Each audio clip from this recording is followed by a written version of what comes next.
ძალიან სწორი აქცენტი არის, როდესაც ვსაუბრობთ კონტექსტზე და გადაჯაჭვულობაზე. ერთი შეხედვით თითქოს არანაირ პირდაპირ შემხებლობაში არ არის კორუფციაში ბრალდებული პირების სასჯელისგან გათავისუფლება სტიქიასთან, ხო? მაგრამ სინამდვილეში ყველაფერი ეს არის აი მძიმე დიდი სურათის შემადგენელი ნაწილი, რომლის ცენტრშიც და რომლის უკანაც დგას ივანიშვილის რეჟიმი.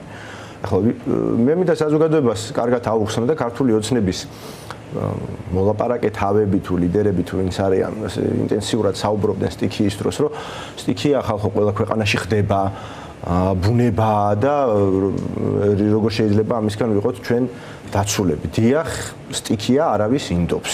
სტიქია არ არის ისეთი რამ, რაზეც ადამიანს შეიძლება ზეგავლენა ჰქონდეს, მაგრამ რაზეც შეიძლება ადამიანს ზეგავლენა ჰქონდეს, ის ვის ხელშიც არის, ეს არის ქართული ოცნება. თქვენ ახსენეთ, რომ უპრეცედენტო რამ მოხდაო, ამას ამბობენო და ამის გათვლა შეუძლებელი იყო. ჯერ ერთი არც უპრეცედენტო იყო და არც გაუთვლელი. ხო, პირდაპირ მნიშვნელობითაც არ იყო უპრეცედენტო კონკრეტულად თელავის სტიქია, იმიტომ რომ 50 წლის წინ იყო პრეცედენტი. ადამიანები ცოცხლები არიან, ვისაც ძალიან კარგად ახსოვს წინა სტიქია. ხო, ეხლა 77 წელი არც ისე შორს იყო. სხვათა შორის ისიც 13 ივნისს მოხდა, როგორც 2015 წელს თბილისის წყალდიდობა და ამაზეც მინდა ვისაუბრო, არა იმ სტიქიაზე, არამედ იმ სტიქიიდან გამოუტანელ დასკვნაზე ქართული ოცნებისთვის. ახლა რა თქმა უნდა არც ერთ ხელისუფალს, ფაქტობრივ ხელისუფალს ახლა არ შევიდეთ დისკუსიაში, ახლა ლეგიტიმურ არ ლეგიტიმურს, ვისაც უყრია მართვის სადავეები და ვისაც აქვს პასუხისმგებლობა კონკრეტულ საკითხებზე რეაგირების და პრევენციის. არც ერთ ხელისუფლებას შეიძლება არ უხარია ზარალი, როდესაც ადგება მოსახლეობას თუ ქალაქს თუ მუნიციპალიტეტს, მაგრამ როდესაც შენ გქონდა შენი მმართველობის პერიოდში 13 ივნისი როდესაც გქონდა შოვის ტრაგედია, როდესაც გქონდა სხვა ტიპის სტიქია, მაგრამ უდიდესი დიდთოვლობა გასულ წელს გურიაში. აი ამ სამი დიდი სტიქიიდან და სხვერპლი რომ მოხვა სამწუხაროდ სამივეს, აი ამ მოვლენებიდან რომ ვერ გამოიტან დასკვნას, რომ შეიძლება ეს არ მოხდეს თვეში ერთხელ და წელიწადში ერთხელ თუნდაც, მაგრამ აღმოჩნდა რომ ეხლა სულ ბოლო 10 წელიწადზე ვსაუბრობთ სხვადასხვა ტიპის სტიქიაზე. მაგრამ რო იცი რომ პირობითად მაგალითად თელავში მოხდა 50 წლის წინ და ის მდინარე თელავის ხევი 50 წელიწადში ერთხელ შეიძლება ისევ მოვარდეს, ისევე როგორც მდინარე ვერ ემოვარდა. იქაც ნახევარსაუკუნოვანი ინტერვალი იყო, ხო?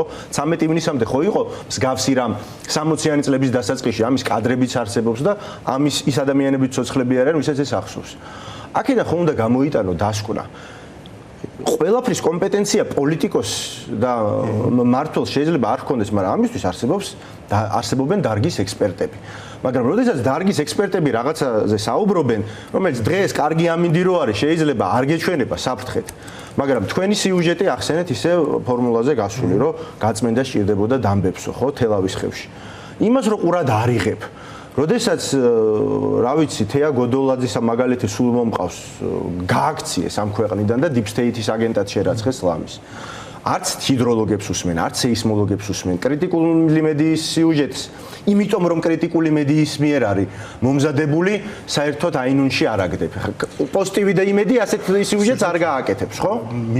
მიმართულების ხელმძღვანელობს ილიას უნივერსიტეტი. ილიას უნივერსიტეტს ანადგურებ. ანუ ეს მთელი სპეციალისტები იქ იზრდებიან, ხო?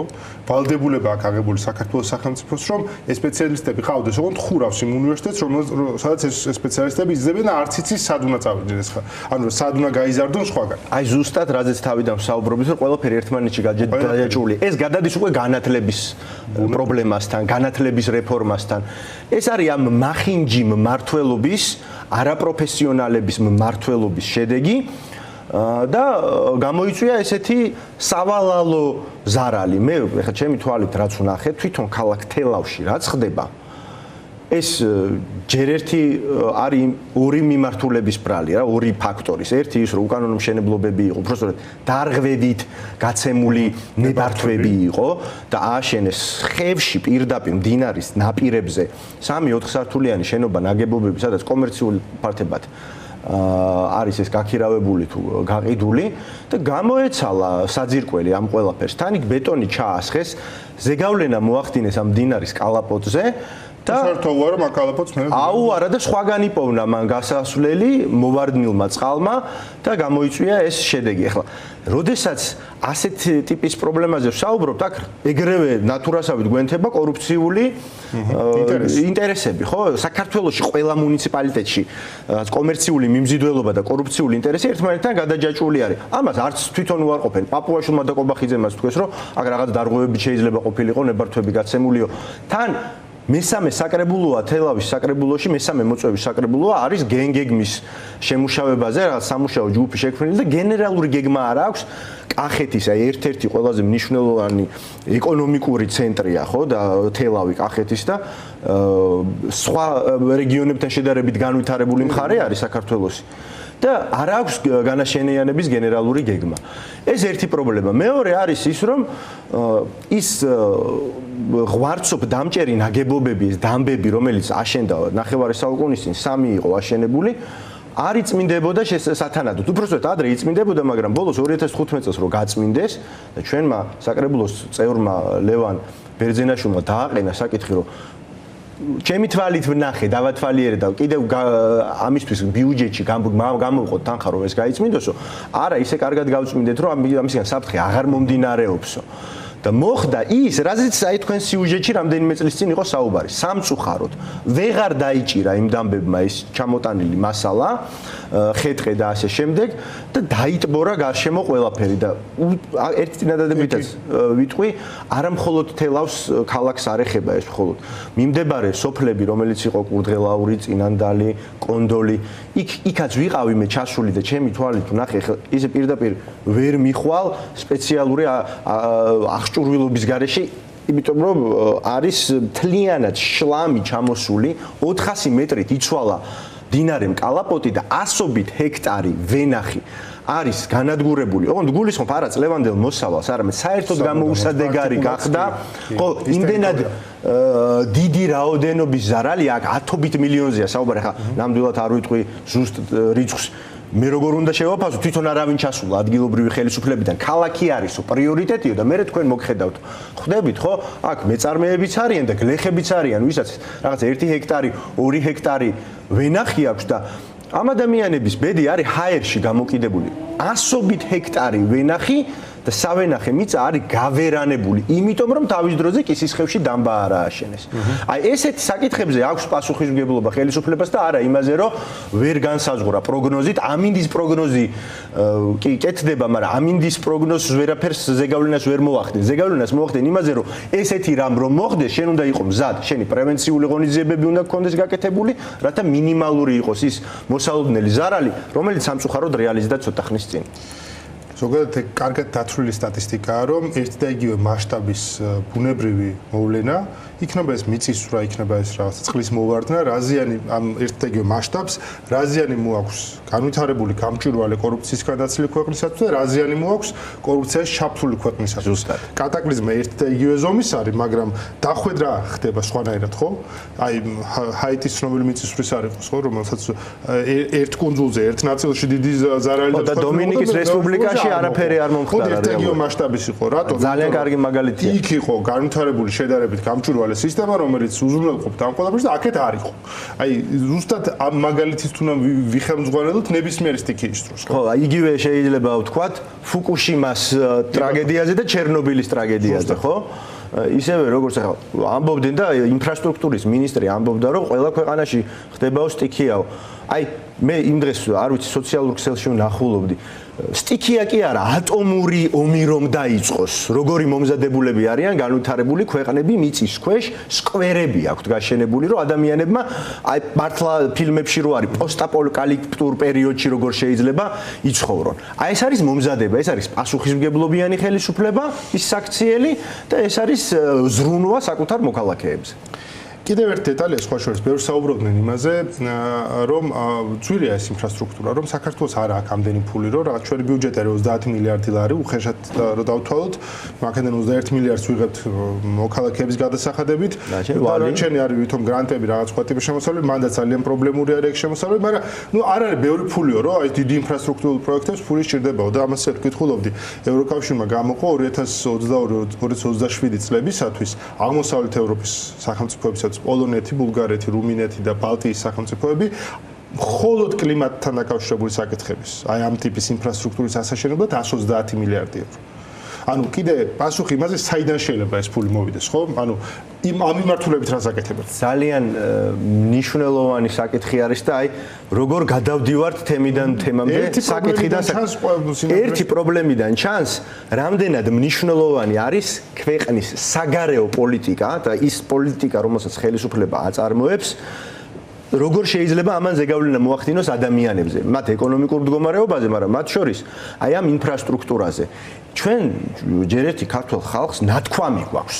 2008 წელს გვაქვს ნათქვამი, შემდეგ კონსტიტუციაშიც არის ჩაწერილი, რომ საგარეო პოლიტიკა შეიძლება რაღაცა პატარა მიმართულებებით აწარმოოს კონკრეტულმა ხელისუფლებამ, მაგრამ ძირითადი ღერძი, მთავარი საგარეო ვექტორი არის ევროატლანტიკური. რატომ გვინდა ევროკავშირში ინტეგრაცია? იმიტომ რომ ევროკავშირში ინტეგრაციას გარდა დემოკრატიული ინსტიტუტებისა მოაქვს უამრავი ეკონომიკური სიკეთე. გაქვს წვდომა ევროკავშირის შიდა ბაზარზე, რომელიც მსოფლიოში ყველაზე დიდი ეკონომიკური ბაზარი არის. და ამავდროულად მოდის უამრავი ფულადი დახმარება სწორედ ასეთ საკითხებზე, ხო, ეს გრანტები, იმდენად დიდი ბიუჯეტია, ევროკავშირზე განვითარებული რა არსებობს საერთოდ დღევანდელ მსოფლიოში, არაფერი, ხო? მათ ზუსტად იციან, ნახონ საბედნიეროდ ისარგებლა ბევრმა ადამიანმა ამ ქვეყანაშიც იმ დიდი პრივილეგიით, რომელიც მოგვცა ევროკავშირმა უვიზო მიმოსვლით და ჩავიდნენ ადამიანები და ნახეს, როგორი არის არა მხოლოდ მაგალითად სკანდინავიურად განვითარებული ქვეყნები, არამედ საშუალოდ განვითარებული ქვეყნებიც და უფრო ნაკლებად განვითარებული ქვეყნებიც. ევროკავშირის წევრი არ არის მოლდოვა, ჩვენნაირი სტატუსი ჰქონდა, ხო, დაახლოებით ჩვენნაირი შანსები, მაგრამ იმიტომ რომ ბოლო წლებში მოლდოვის ხელისუფლებამ ქართული ოცნებისგან განსხვავებით პროევროპული პოლიტიკა აწარმოა, 2 მილიარდი მიიღო დემოკრატიული ინსტიტუტების განვითარებისთვის. და ჩვენ კანდიდატის სტატუსის მიღებითაც შეგვეძლო ბევრი გრანტის და ფულადი რესურსის მიღება, ყველაფერს თავი დავანებოთ და თუ ქართული ოცნება არ აწარმოებდა ასეთ ანტიევროპულ და ანტიდასავლურ პოლიტიკას, არ ლანძღავდა ელჩებს, არ ლანძღავდა ხელისუფლებებს, რაღაცა გამოგონილ კონსპირაციებზე არ დააფუძნებდა თავიანთ ბინძურ რიტორიკას, რომ რაღაც ევრობიუროკრატია და deep state-ი მართავს ყველაფერს და ყველა თურმე ივანიშვილი და ქართული ოცნების წინააღმდეგ არის.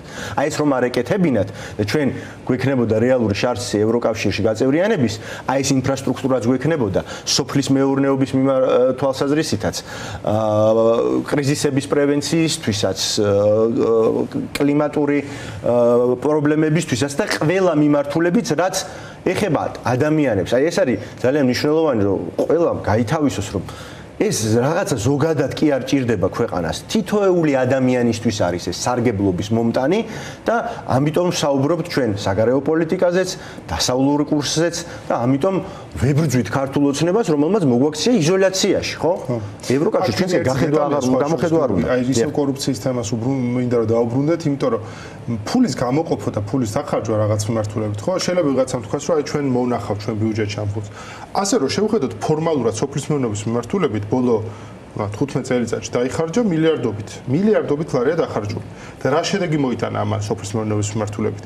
თუ შევხედოთ წმინდა სტატისტიკას, ვნახავთ, რომ ვენახის ნარგავების რაოდენობა, ახალი ნარგავების რაოდენობა გაიზარდა თუ არა, მაგალითად შევხედოთ ამას.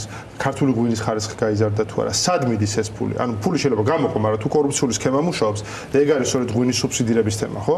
რომ იმ ფერმერამდე კი არ მიდის ფული, ჩამბარებელ ქარხანამდე მიდის, რომელთანაც კორუფციული გარიგება არსებობს, ხო? და ეს სუბსიდირების თელი სისტემები სინამდვილეში არის ღრმად კორუფციული. ღრმად კორუფციული და კონკრეტული სახელები და გვარები არის. კონკრეტულად ეხლა ღვინოს რაც შეეხება და ვაზს რაც შეეხება, ხო? ყველა მიცის, მთელმა კახელმა იცის, რომ სპირტად გადამუშავება არის პირველადი ინტერესი, ვინც დგას ამ მაფიის უკან, ეს არის ივანიშვილის ძმა, ადიკო ივანიშვილი, ხო? თელმა კახეთმა იცის ნებისმიერი გლეხი რომ გააჩერო, ხო? უხარისხო ყურძენი, ან ძალად გაფუჭებული ყურძენი, ან ნაკლებ შაქრიანი ყურძენი, რომელიც უნდათ რომ ჩაიგდონ მართლა რაღაცა კაპიკებში, სახელმწიფო აფინანსებს ამ ყველაფერს და სამჯერ უფრო ნაკლები ფასით ვიდრე არის თვითღირებულება, ხო? პირობითად. ეხლა მე არ მინდა ზუსტად რიცხვებში შევიდე. მიდგომა და წინა კითხვასაც ეს ეხმიანება, ხო? გურიაში სტიქია რომ მოხდა და იქ აჭარაშიც იყო, ხო? ეხლა ისეთი მასშტაბური არა, მაგრამ აჭარაშიც იყო. ბათუმის საკრებულოს წევრებმა აი ყველას მინდა გავახსენო. თქვენს რომ ჩვენ 15 და 20 მილიონს ვერ დავხარჯავთო ტექნიკის შეძენაში, რომელიც 5 წელი უნდა იდგეს. ეხლა სტიქიას დაველოდოთო? აი ეს არის მათი მიდგომა. სწორად აღნიშნეთ, რომ სოფლის მეურნეობაში ამხელა თანხები იხარჯება, მაგრამ ჩვენ ცხოვრობთ ქვეყანაში, სადაც დაახლოებით 800,000 ჰექტრამდე სასოფლო-სამეურნეო დანიშნულების მიწა არის საერთოდ აუთვისებელი. ხო, წინა კვირას მე ჩემს თანამებრძოლებთან, ირაკლი კუპრაძესთან ერთად, ოტო ფარულავასთან ერთად, ვატო სურგულაძესთან ერთად სულ გავდივართ რეგიონებში, გურიაში ვიყავით. მანამდე ისინი იყვნენ რაღაც სამეგრელოში, აჭარაში, სხვაგანაც ჩვენ სხვა ლიდერებთან ერთად, მაგრამ მე რაც ჩემი თვალით ვნახე გურიაში. როგორი მდგომარეობა ჩოხატაურის მუნიციპალიტეტი, გურიის სამი მუნიციპალიტეტიდან ყველაზე დიდი ტერიტორიის მუნიციპალიტეტია, სადაც ცხოვრობს 17,000 ადამიანი, 12,000 ადამიანი არის აქედან სოციალურად დაუცველი, განაცხადი აქვს როგორც მინიმუმ იქ დაწერილი და არ აქვთ არც საწვავი, არც ტექნიკა. 28,000 ჰექტარი არის სასოფლო-სამეურნეო მიწა, რომელიც 80% საერთოდ არ არის დამუშავებული. ვერც მუშავდება, იმიტომ რომ ადამიანები გარბიან, იქ არაფერი ამაგრებთ, სახელმწიფო ამაზე არ ზრუნავს. ჩაის პლანტაცია ჰქონდათ, შეიძლება იქ იმდენი ღვინო არ იყო, როგორც კახეთში, თუმცა ჩოხატაუში კონკრეტულად არის ძალიან კარგი ღვინის ადგილებიც, ხო, ვაზის ადგილებიც. ვერ ამაგრებენ, ეს არასწორი პოლიტიკა არის. სწორედ იმის გამო, რომ არის კორუფციული ინტერესები, ადამიანებზე ზრუნვა მეათე ხარისხოვანის არ არის, თავარი არის ის, ვის დაჭირდება სპირტი. 12,000 ადამიანი 17,000-დან სოციალურად დაუცველი აწყობს, იმიტომ რომ მოწყვლადი ჯგუფი ხდება, არჩევნებზე დასჭირდება, შემდეგ მათზე ზეგავლენისთვის დასჭირდება. აი ეს არის მათი პოლიტიკა რეალურად და პრიორიტეტების არასწორად დასმა. როგორ შეიძლება იქ რაიმე პრიორიტეტზე ვისაუბროთ? ერთი მხრივ, რა თქმა უნდა, არაპროფესიონალიზმიც არის და ბევრი სხვა პრობლემა, დეცენტრალიზაციის პრობლემას, მაგრამ მეორე მხრივ არის ის, რომ მათ არ ადარდებთ ეს ადამიანები. მათ უნდა დაცლილი საქართველოს. საქართველოში უნდა ღარიბი ადამიანი, მოწყვლადი ადამიანი, ლუკმაპურის მთხოვნელი ადამიანი, დანარჩენებს გვითხრა ხო ივანიშვილმა, რომ გიყიდითო ბილეთებსო და წადითო ამ ქვეყნიდანო. აი ეს არის მათი მიდგომა და ეს როგორც ცენტრალურ დონეზე, ასევე ადგილობრივ დონეზე ყველა მუნიციპალიტეტში უკლებრივ ასე რეალიზდება. კიდევ ერთი ნიშანი ხა ჩვენ ნახეთ კვლევა დაიდო ახალი, როგორ იღებენ ჩინოვნიკები მიიღეს ჯამში 24 მილიონის საჩუქრები საკუთარ მშობლებისაგან. ხა ეს არის ხვრელი კანონში, ყველამ ძალიან კარგად იცის, ღარიბაშვილი იყენებდა ხოლმე ამ ხვრელს ძალიან ხშირად, რომ მშობლისგან საჩუქრის მიღება შეუძლია ჩინოვნიკს, ამიტომ ეს უკანონო რაღაცას შემოსავლებს, რომელიც ფორმალურად გათეთრება არ შეუძლიათ, უცებ მშობლები აძლევენ ხოლმე თავიანთ შვილებს, ხო და ეს მშობელმა შვილს მისახ ვერაფერს ვერ იტყვი, მაგრამ ჯამში ცოტა ბევრი დაუგროვდათ რა, 24 მილიონი საჩუქრები მიიღეს საკუთარი მშობლებისგან. უკვე ყვირის ეს 24 მილიონი აშკარად. ეს იმის ფონზე, როცა კობახიძე გამოდის და გეგონება ათვლა ქართული ოცნების მმართველობის ეხლა დაიწყო, ამბობს რომ აი ჩვენ აი აქედან მე რაც პრემიერი ვარ, თქვენ ვერ ნახავთ კორუფციას. ეხლა ჩვენ ვილაპარაკეთ კორუფციის მაგალითებზე, ყველა აი მთელ ბიუჯეტში როგორ ხდება, ხო? სუბსიდიების კუთხით, ინფრასტრუქტურის კუთხით, კლავ ტენდერების კუთხით, კორუფციული ინტერესით დაკავშირებულებს რო ტენდერებს აგებირებენ და აგერ ესე კიდე ერთი ნიმუში 24 მილიონის საჩუქრები მიიღეს ჯამში. რაზე ლაპარაკობს კობახიძე მაშინ ეს ძალიან ისეთი ტყუილი არის, ძალიან ქედმაღლად ამბობს ხოლმე რომ ჩვენ დროს კორუფცია არ არის და ვიღაცებს სხვა შორის იჯერებენ კიდეც რომ აი ეს კობახიძეზე ყველაფერს თქვი, მაგრამ კორუმპირებული არ არის. როგორი არის მისი მთავრობა სინამდვილეში? მისაც თუ დაუძახით? ხო, ანუ მისი კაბინეტი, მოდი ვთქვათ, არ არის მართლა არ იწყებს თავის წელთაღრიცხვას 2024 წლიდან, როდესაც ის ამ ფუნქციაში აირჩია პარლამენტმა, ხო? ანუ 2016 წლიდან ეს კაცი ხო იყო მეორე პირი სახელმწიფოში, იყო პარლამენტის თავმჯდომარე. იყო აღმასრულებელი მდივანი მმართველი პარტიის, ხო? მე პარტიის თავმჯდომარე იყო. უმრავლესობის ლიდერი იყო პარლამენტში. ანუ 10 წელი გავიდა მას მერე. ანუ 2024 წლიდან იღებს პასუხისმგებლობას თუ აი გაუგებარია, გასაგებია ჩვენთვის ყველაფერი, მაგრამ უტიფრობას აქვს ადგილი ჯერ ერთი. თქვენ რა ჩამოთვალეთ მაგალითები, ეს ყველაფერი არის კანონმდებლობის ხვრელები, მართლაც ეს კორუფციული გარიგებებიც მათ შორის, ხო? ეხლა ფორმალურად ტენდერის მოგება, კანონმდებლობის დარღვევაა ეს ყველაფერი, მაგრამ არის ისეთი ხვრელები, როდესაც შეიძლება ეს ფორმალურად ერთი შეხედვით რაღაცა უხეში დარღვევები არ იყოს სამართლის ნორმების, მაგრამ რეალურად კორუფცია ასე ხდება ამ ქვეყანაში. რაც შეეხება საჩუქრებს, ახლა ღარიბაშვილის მამის საჩუქარი უბრალოდ სასაცილოდ არ ყოფნიდა მთელ საზოგადოებას, რომ უცებ ჩარტერისთვის თან რაღაც ისეთი საკითხი ხო არ იყო, რაღაცა ჯანმრთელობის საკითხი ან რაიმე სახლის შეძინა. სასწავლებლად წასვლის ერთი რეისის ჩარტერში გადახდილი 100,000 თუ 150,000, ხო? ანუ სასაცილო საკითხი არის. მე ანზორ ჩუბინიძე რო გამოიყვანეს და ჩეკი მაქვს რო. ხო, ნუ ჩეკი მაქვსო და რას ბატონი ანზორი რა სიტყვის ახლა. ხო, ეგ ერთი და მე აქვე შეგახსენებთ თქვენ რომ 2024 წელს ბიძინა ივანიშვილი საპარლამენტო სიაში რო იყო და მას მოუწია უკვე როგორც დეპუტატობის კანდიდატს დეკლარაციის შევსება, იმის მერე მაშინ ანტიკორუფციული ბიურო არსებობდა და ეხლა რაც არის აუდიტის სამსახური აკეთებს ამ ყველაფერს. დეკლარაციები პირდაპირ საჯაროდ აღარ იძებნება. ჩაკეტეს თანამდებობის პირების დეკლარაციები, რომელსაც უბრალოდ საძიებო ველში რო ჩაწერდი, ეგრევე აგდებდა ხოლმე.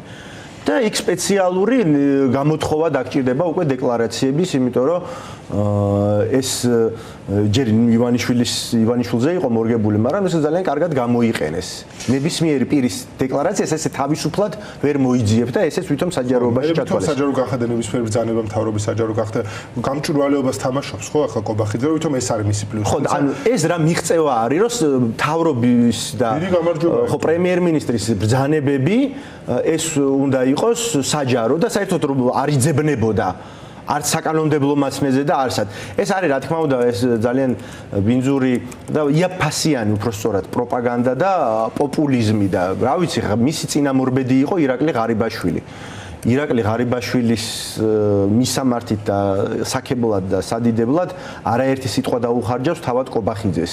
ისევე როგორც გახარიაზე თავის დროზე და ბუზი ყველა ბზუისო და გახარიასთან ყველა ტყუისო, მერე აღმოჩნდა ბოლი, მერე აღმოჩნდა გუნდის მოღალატე, მერე აღმოჩნდა ნაცხარია და ღარიბაშვილი აგერ ციხეში არის გაშვებული კორუფციის გამო. აი გახარიას პარტიის წევრებს რო თავს დაესხნენ, ხო მაგას ეუბნებოდა ეგ ხალხი რომ ეხლა რო ტაშკი კრავენ რომ კობახიძეს ეუბნებოდა. ეს ხალხი ცოტა ხანში მე გინებას დაგიწყებს რომ გულწრფელები კი არ არიან და ამაზე შეგაბრაზდნენ რომ ეს როგორ გვაკადრეო ჩვენ რა მედროვეები კი არ ვართო და ოღონდ ხო ზუსტად ექნება ეხო ყველა მიცის კობახიძეებაც კარგად იცის რომ დღეს რო არის დღეს საღამოსო დაურეკავს ივანიშვილი და რო ეთქვის რომ ხვალე დილით უნდა გააკეთო განცხადება გადადგომაზე კობახიძე გადადგება და ხვალე დილის შემდგომ დაიწყებენ ეგენი მაგის თანხმობას რაც უდი იყო ეს მართლობა გავიხსენოთ ისევ ღარიბაშვილი პირველი პრემიერობის დროს წინა საახალწლოდ რო გადადგა და მანამდე მილოცვებს ხელი რომ მოაწერა და მე აღმოჩნდა რომ თურმე 33 წლის ასაკში ამოწურა თავისთავი პოლიტიკაში და მე ისევ დაგვიბრუნდა და ისევ მე არ მინდა ეხლა რაღაც პერსონალურ საკითხზე გადავიდე მაგრამ ძალიან ესეთი სიმპტომური და რაღაც სინდრომის გამომხატველი არის რომ რაღაც მადლობებს უხდიან ახლა რომ გადაარჩინა წელია პირდაპირ ხო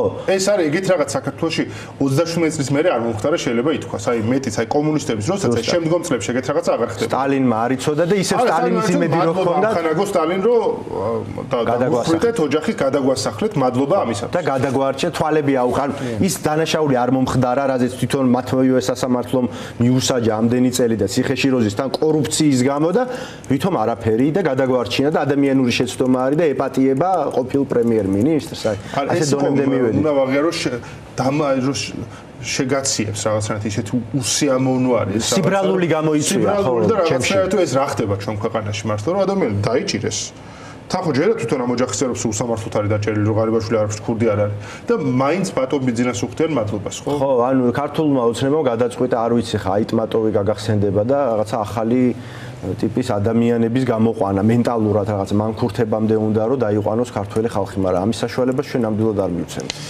ახლა სოციალურ ამ თემას კიდე რა აქვს იცი თელავის ეს ხევი ვერ გაწმინდეს ნორმალურად ხო მაგაზე ვლაპარაკობდით და ახალი ინფრასტრუქტურული პროექტებზე ვლაპარაკობთ რიკოც ვამთავრებთ ამდენი ხანია და ნუ კაი დამთავრდა რაღაცა ნაწილი და რა დაждდა და რომ გადავაჭარბეთ ამ მოკლედ სრულად კორუფციული რო გამოვიდა საბოლოოდ ეს ხო ანუ კიდევ ერთხელ მოკლედ ახსნე ანუ ეს ხო გრანტი რომელიც ჩვენ ქონდა ეს ნიშნავს ძალიან გრძელვადიანი სესხი იყო უბრალოდ ოღონდ გრძელვადიანი სესხის ამბავი რაშია რომ შენ წარადგენ გეგმას რაში გაძლევენ ამ გრძელვადიან სესხს რომ აი ამ ამოცანას თქვა დავამთავრებ 2 წელიწადში და შენ როგორც 2 წელიწადს გადააჭარბებ რამდენი დღითაც გადააჭარბებ ის ფული უკვე ბიუჯეტიდან წამოიღოთ რომ ის ბანკი აღარ მოგცემს ამ ფულს იმიტომ რომ იმაკმა ამ ვადაში დაგიმტკიცა შენ სესხი ამ ვადაში დასამთავრებელი სამუშაოები და რიკოთის სამუშაოები მგონი გაიწელა რამდენი წელს ანუ დაახლოებით რომ გამოვითვალოთ რამდენი ანუ ის იაფის სესხი საბოლოო ჯამში რამდენი ძვირი დაუჯდება საქართველოს რაღაცა რამდენი ნუ იქ თან კოვიდი დაემთხვა და რამდენიმე წელი გადააჭარბა კი უბრალოდ ეხლა რაზე მინდა რომ ვილაპარაკოთ ან გამოაცხადოს რომ ანაკლის სპორტი ჩვენ უნდა ავაშენოთ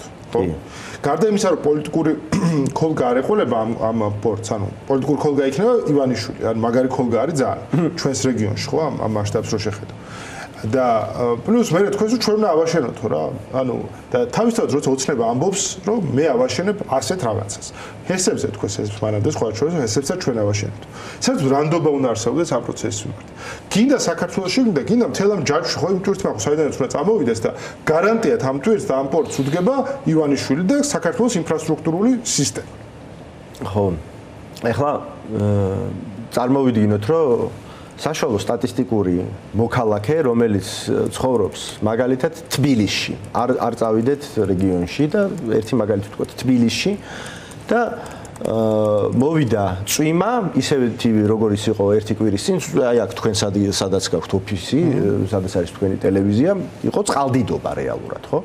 გამოდის თბილისში და ხედავს ახალ რეაბილიტირებულ გამზირს, რომელზეც ათეულობით მილიონი დაიხარჯა თავისი გაყვანილობით და იქ სადრენაჟის სისტემით ყველაფერთ რომელიც უნდა იყოს იქ უზრუნველყოფილი და ვერ გაივლის იქ, იმიტომ რომ წელამდე წყალში ვერ ატარებს, ხო?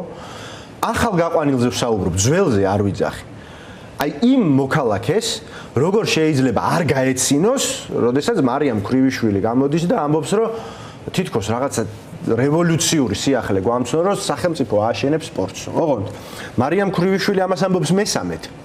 მანამდე მისი წინამორბედი ყველა ეკონომიკის მინისტრი და ყველა პრემიერ-მინისტრი ამას ამბობდა ბოლო 6 წლის განმავლობაში 17 ჯერ თქვეს საშუალო სტატისტიკურად წელიწადში 3 ჯერ ამბობენ რომ ააშენებენ ანაკლიის სპორტს თან ახლა ცადეს რაღაცა ახლის თქმა და შემოიტანეს უცხო სიტყვა ლენდლორდის მოდელით ну ეხლა 99%-მა ვერ გაიგო რას ნიშნავს ეს ან რატო უნდა გაიგოს რას ნიშნავს ეხლა მარტივენაზე ხო ავაშენებთ და შემდეგ გავაქირავებთ მარტივად რო ვთქვა, ძალიან პრიმიტიულად რო ვთქვა.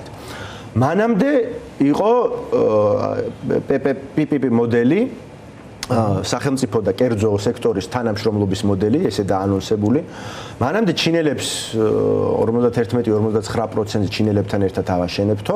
სულ თავიდან, როდესაც მართლა დაიწყო იქ რეალური საქმის კეთება ანაკლიის კონსორციუმის დროს, იყო ეგრეთ წოდებული ბოტის BOT-ის მოდელი, ანუ მშენებლობა, ოპერირება და გადაცემა. ყველაზე სწორი მოდელი თავის დროზე, ჩემი აზრით. და იქ 80 მილიონი დაახარჯეს ინვესტორებმა, გააჩერეს.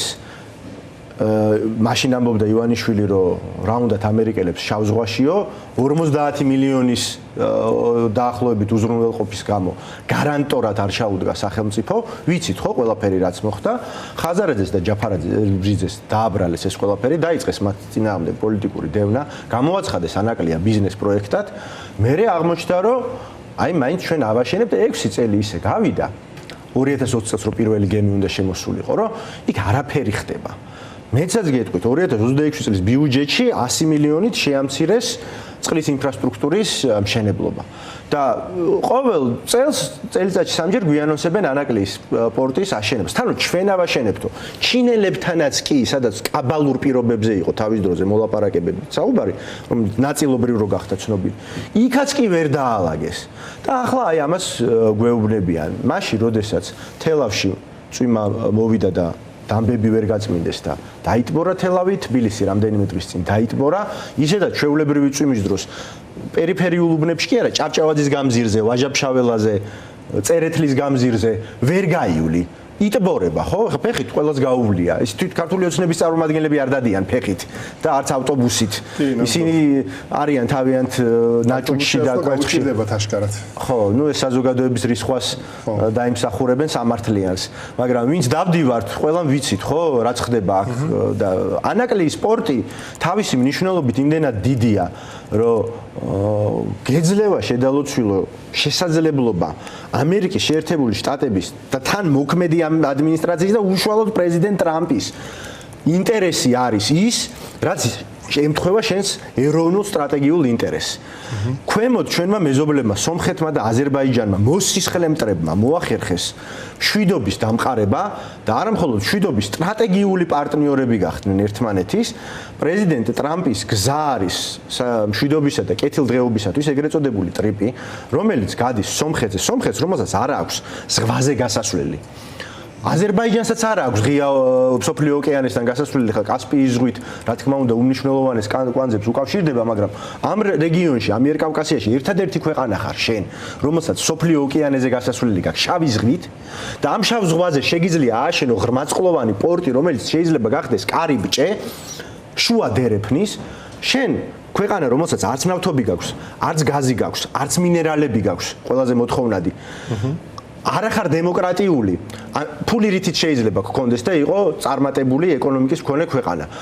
არც საინვესტიციო გარემოს ქმნის შესაბამის, იმიტომ რომ ავტოკრატია ხარ, ვინ შემოვა ამ ქვეყანაში, იზოლირებულ ქვეყანაში.